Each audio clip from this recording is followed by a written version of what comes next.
Norint patekti į Sodros integracijos aplinką, išskleidžiame šiuo metu prisijungusio vartotojo parametrus ir spaudžiame Sodros integracijos mygtuką. Atsivėrusiame lange matome sunumeruotus punktus, kurie žymi veiksmų seką, norint sėkmingai įkelti nedarbingumą iš Sodro į Optos aplinką. Pirmasis žingsnis būtų prisijungimas į Sodros sistemą, o tai galime padaryti paspaudę mygtuką prisijungti. Atsivėrusiame lange pasirenkame prisijungimą draudėjui. Dar kartą paspaudžiame mygtuką prisijungti. Prisijungti galima elektroninę bankininkystę, elektroniniu parašu arba per elektroninius valdžios vartus.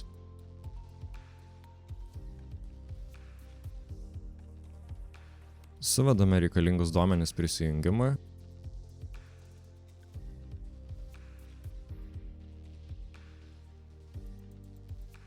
Sėkmingai prisijungus uždarome prisijungimo į Sodrą langą ir grįžtame atgal į Optos integracijos aplinką.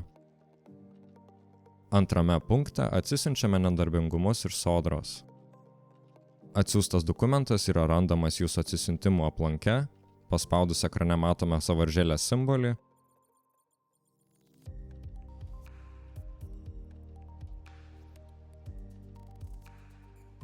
Arba, jeigu naudojate Chrome naršyklę ar panašiai ją, dokumentą galima pridėti neišėjus iš naršyklės. Pasirinkę dokumentą galime spausti mygtuką įkelti. Sistemai sėkmingai įkėlus failą atveriame sąrašą žmonių, kurie turi nedarbingumus. Matome darbuotojo informaciją, nedarbingumo priežastį, pažymėjimo numerį, laikotarpį, taip pat ir klaidas, kurios įvyko įkeliant nedarbingumus. Jeigu visos eilutės pažymėto žalia spalva, galima spausti mygtuką įkelti.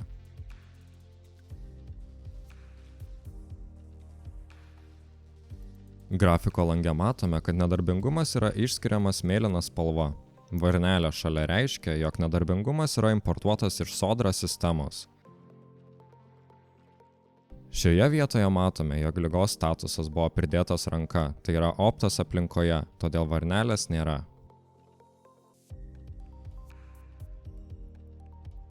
Jeigu importuojant pasitaiko klaidų, tai yra eilutė pažymėta raudona spalva, Optos sistema pateikia klaidos aprašymą, jog žinotumėte, kokių veiksmų imtis norint jas pašalinti.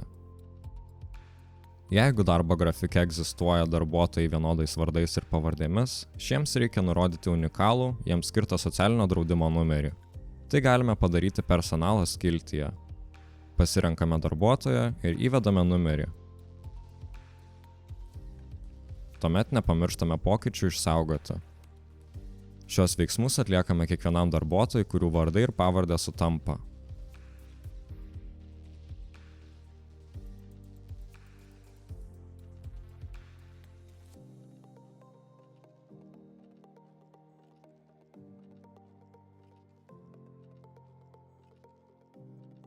Jeigu darbuotojas Optos sistemoje nerastas, reiškia, jog personalo skiltyje darbuotojo vardas arba pavardė įvesti su klaidomis.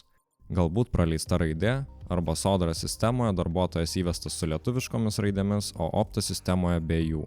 Taip pat galimas atvejis, kad darbuotojas nepridėtas Optos sistemoje.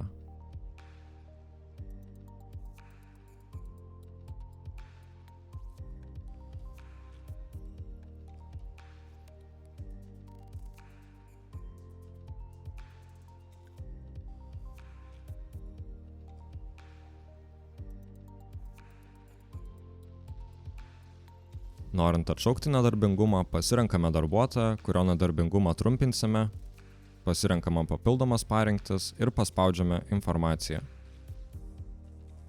Atveriame skiltį nedarbingumas.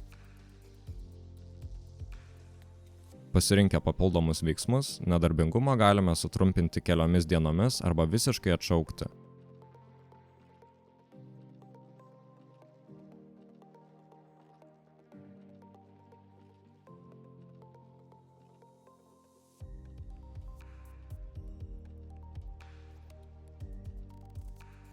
Nedarbingumo atšaukimą galima pašalinti pasirinkus papildomus veiksmus ir paspaudus mygtuką ištrinti.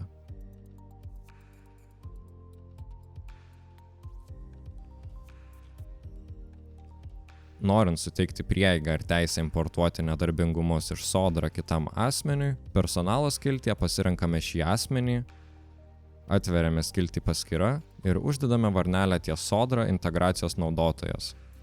Dabar šis darbuotojas turės prieigą prie Sodra integracijos ir teisę importuoti nedarbingumus. Jeigu pamirštumėte rolės pavadinimą, užveskite pelytę ant informacijos simbolio ir pamatysite konkretų rolės aprašymą.